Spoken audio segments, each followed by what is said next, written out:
बेटे आज हम लोग एपी पढ़ेंगे या अर्थमेटिक प्रोग्रेशन। ठीक, ये हाई स्कूल का एक अच्छा चैप्टर माना जाता है और अगर इसको अच्छे से पढ़ लेंगे तो 11th का भी बेस इससे तैयार हो जाता है, क्योंकि 11th क्लास में भी एपी चैप्टर आपको मिलेगा, अर्थमेटिक प्रोग्रेशन मिलेगा। अच्छा, अभी यहाँ पे हमने कुछ टर्म लिखे हुए हैं। एक टर्म हमने लिखा है सीक्वेंस, एक टर्म हमने लिखा है सीरीज़, एक टर्म लिखा हुआ प्रोग्रेशन और एक टर्म है अर्थमेटिक प्रोग्रेशन। तो अभी क्या है, चारों का मीनिंग क्या है, इन चारों को पहले हम लोग डिटेल से समझ लें। अभी हम बात करें सीक्वेंस की। किसकी बात कर रहे हैं? सीक्वेंस की।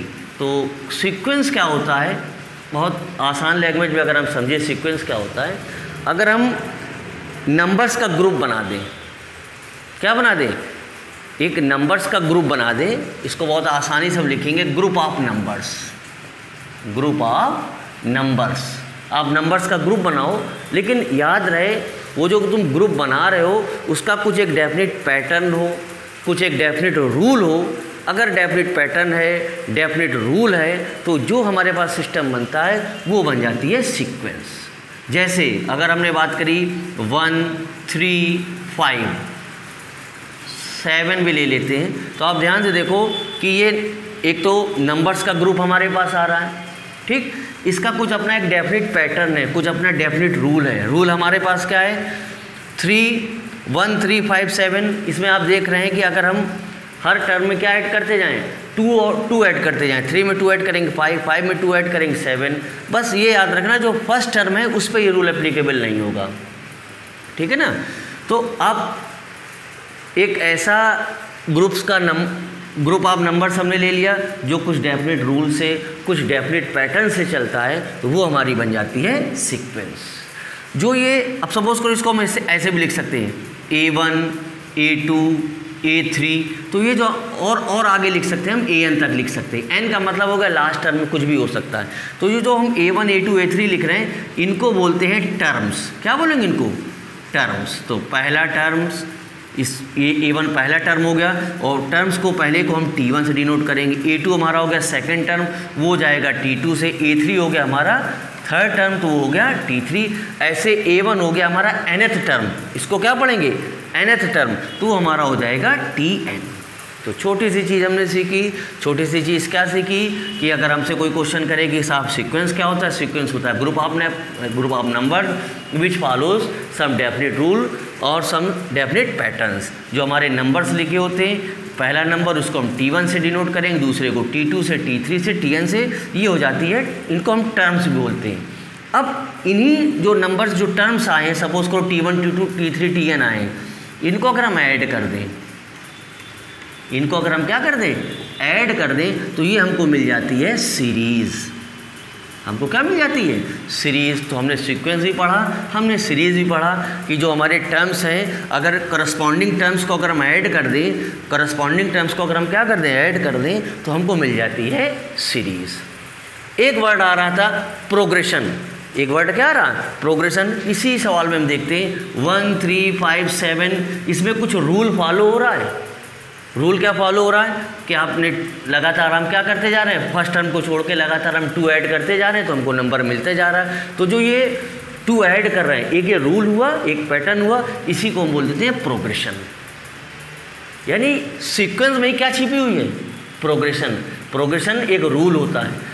अब आप कहोगे साहब आपने भी यही बताया था कि सीक्वेंस भी एक रूल होता है। अरे सीक्वेंस क्या होता है? ग्रुप ऑफ नंबर्स होता है जो एक डेफिनेट रूल से चलता है। इस डेफिनेट रूल को हम क्या बोल सकते हैं? प्रोग्रेशन। यानी किस तरीके से प्रोग्रेस कर रहा है, किस तरीके से नंबर में इंक्रीमेंट हो रहा है, तो वो हमारा कुछ रूल्स होंगे, कुछ पैटर्न्स होंगे, तो वो हमारे बन जाते हैं, क्या बन जाते हैं? प्रोग्रेशन बन जाते हैं। ये चीज़ क्लियर हो गई। अच्छा, इसके बाद हम बात करेंगे प्रोग्रेशन, लेकिन कैसा? Arithmetic progression. ये क्या होगा, इसको हम लोग थोड़ा समझ लेते हैं। सीक्वेंस हमने पढ़ ली, सीरीज़ पढ़ ली, प्रोग्रेशन पढ़ लिया, अब हम पढ़ने जा रहे हैं अर्थमेटिक प्रोग्रेशन। चलो अभी क्या करेगा, एक हम सीक्वेंस बना रहे हैं, एक सीक्वेंस ले रहे हैं। सपोज करो हमने सीक्वेंस ले लिया 2 4 6 8 10, ऐसे लेते चले जा रहे हैं।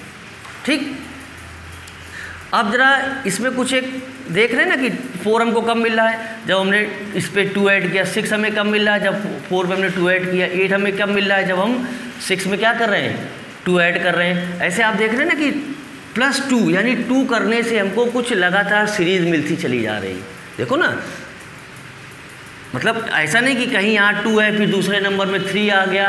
अब सपोज करो यहाँ 10 लिखा और हम यहाँ पे ऐसे 15 लिख दें, तो ये जो भाई यहाँ तक तो हमें 2 मिल रहा है, लेकिन यहाँ पे 10 से 15 में हमें क्या मिल रहा है, प्लस का 5 मिल रहा है। तो इसका मतलब फिर ये AP में नहीं माना जाएगा।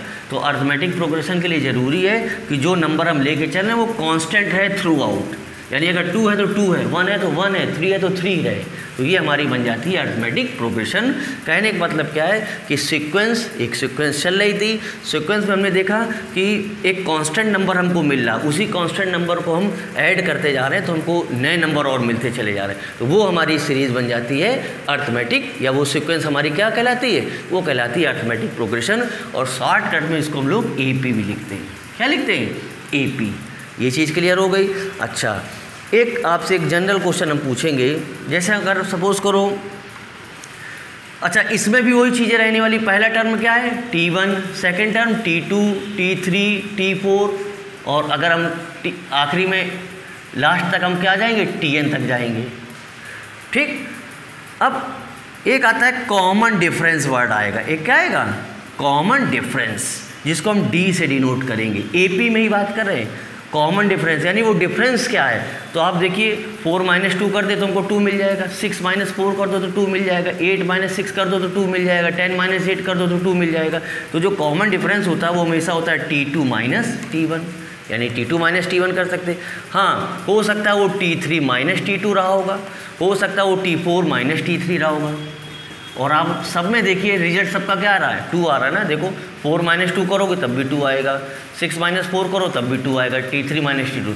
अभी कह रहा है कि चौथे टर्म में से तीसरा टर्म माइनस करो, चौथा टर्म क्या है 8, तीसरा टर्म क्या 6, तब भी तो रिजल्ट क्या आ रहा है 2।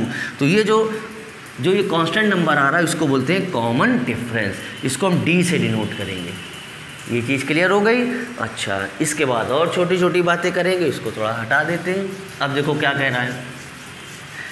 एक क्वेश्चन हम आपसे अगर पूछें और अगर आप जवाब दे लें तो अच्छी बात है। देखो अभी क्या है कि 2, 4, 6, 8, 1, 2, 3, 4, हम आपसे कहेंगे फिफ्थ टर्म बताओ, तो आप क्या बताने वाले हो? फिफ्थ टर्म क्या आएगा बताओ? 10 आएगा। 1, 2, 3, 4, 5। फिर हमने कहा अच्छा सिक्स्थ टर्म क्या होगा, तो आप क्या बताओगे? 12। ये तो आसान है। अब अगर हम एकदम रैंडमली आपसे कहते हैं कि इसका 98 टर्म क्या होगा, इसका 98वां टर्म क्या होगा, ऐसे लिखते, तो क्या तुम ऐसे लिखोगे लगातार ऐसे कि 12 लिखा, फिर 14 लिखा, फिर 16 लिखा, फिर यहाँ से काउंट कर रहे हो, काउंट करने के बाद बता रहे हो हाँ सर ये आपका 98 टर्म आएगा। तो ऐसी प्रॉब्लम को सॉल्व करने के लिए, इसको समझने के लिए हमें AP का यूज़ करना पड़ेगा। तो उसके लिए हम एक जनरल फार्मूला या जनरल टर्म्स का यूज़ करेंगे। जनरल फार्मूला AP का क्या होता है, किसी भी टर्म को फाइंड करने के लिए वो फार्मूला होता है हमारे पास Tn = A + n - 1 × D। ये एक शानदार फार्मूला आ गया। Tn = A + n - 1 × D। A क्या है? First term. D क्या है? Common difference. n क्या है? जो नंबर आप चाहते हैं। अब सपोज करो अभी हम 98 टर्म नहीं ले रहे हैं, अभी छोटा टर्म ले रहे हैं, 1, 2, 3, 4, 5, 6। अब हम चाहते हैं कि 7th टर्म क्या होगा, तो तुम्हारे हिसाब से 7th टर्म क्या आएगा? 14 आएगा। इस फॉर्मूले में रख के देख लें डायरेक्ट। हम 7 चाहते हैं तो यहाँ n की जगह 7 लिख लेंगे। A हमारा क्या है? 2, n हमारा क्या है? 7। कॉमन डिफरेंस कितना देख रहे हैं? सेकंड माइनस फर्स्ट टर्म करोगे 2 आएगा, तो 2 + 6 × 2, तो 2 + 12 = 14। तो हमने देखा 7 टर्म क्या आ गया? 14 आ गया। ऐसे अगर हम आपसे कहें कि इसका 10th टर्म क्या होगा, तो डायरेक्ट फॉर्मूले में रखेंगे T10 = A हमारा क्या है? 2, n क्या है? 10, D कितना है? D तो हमेशा 2 ही रहने वाला है। तो इस सीरीज़ के लिए तो कितना आने वाला है? 2 + कितना बोलो? 9 × 2, तो 2 + 18 = 20। तो हमारा 10th टर्म क्या आ जाएगा? 20 आएगा। तो इस तरीके से जनरल फार्मूला हमारा, ये जनरल फार्मूला आ गया AP का। इस AP के थ्रू, इस फॉर्मूले के थ्रू हम कोई भी टर्म हमसे मांगा जाएगा हम आसानी से निकाल सकते हैं। ठीक है ना? अच्छा, अब छोटी सी और एक बात बता दें, फिर हम लोग एक्सरसाइज में मूव करेंगे। अभी थोड़ा सा AP को और बढ़ाते हैं। AP में हमने अभी बात करी थी कि एक कांस्टेंट नंबर है जो लगातार इंक्रीज़ करता है। अभी क्या कि हमने सपोज़ क्या ए पी ही ले रहे हैं, अभी हमने क्या लिया, पहला टर्म क्या लिया ए, इसमें हमने एक टर्म ऐड कर दिया डी, फिर हमने इस पर एक 2D ऐड कर दिया, फिर हमने इस पर 3D ऐड कर दिया। ऐसे हम ऐड करते चले जाएंगे तो हमको ये एक सीरीज़, एक सीक्वेंस मिल जाएगी। वो सीक्वेंस या सीरीज़ हमारी क्या कहलाएगी, AP। तो ये AP इस तरीके से राइट करी जाती है। हमेशा AP इसी तरीके से लिखेंगे, पहला टर्म A होगा, फिर A + D, फिर A + 2D, फिर A + 3D। नई बात सुन में आई, ये चीज़ क्लियर हो गई। एक बार फिर से हम लोग समराइज़ कर लेते हैं। पहले हम लोगों ने पढ़ा था सीक्वेंस। सीक्वेंस क्या था, ग्रुप ऑफ नंबर्स था जो एक डेफिनेट पैटर्न, एक डेफिनेट रूल से चलता है। अब सीक्वेंस में भी दो प्रकार की सीक्वेंस होती थी, एक होती थी फाइनाइट, एक होती थी इनफाइनाइट। अब सपोज करो हमने लिखा 2 4 6 8 डैश डैश करते चले जा रहे हैं, पता ही नहीं कहाँ तक जा रहे हैं, तो ये इनफाइनाइट सीक्वेंस हो गई। अब सपोज़ करो मैं ऐसे लिखा 2 4 6 8, ये हमारी फाइनाइट हो गई क्योंकि हमको पता चल गया इसमें कितने नंबर्स है, यानी डैश नहीं लगा आगे तक। इसके बाद हम लोगों ने प्रोग्रेशन की बात करी थी। प्रोग्रेशन एक डेफिनेट फार्मूले जो चलता है वो प्रोग्रेशन हो गया। अर्थमेटिक प्रोग्रेशन में कांस्टेंट नंबर रहता है, उसी नंबर का आप देखेंगे लगातार क्या होगा, वो जैसे यहाँ पे कांस्टेंट नंबर क्या है, डी है, फिर 2, फिर इसका डबल हो गया, फिर इसका ट्रिपल हो गया, ठीक है ना। यानी कांस्टेंट नंबर को हम, वो पॉजिटिव नंबर भी हो सकता है, वो नेगेटिव भी हो सकता है, वो जीरो भी हो सकता है, तो कुछ भी यहाँ पे हम कर सकते हैं। ये सारी चीज़ें क्लियर हो गई। इतनी जानकारी के बाद अब हम लोग बेटा एक्सरसाइज में आएंगे, वो हम लोग नेक्स्ट वीडियो में डिस्कस करेंगे। Thank you.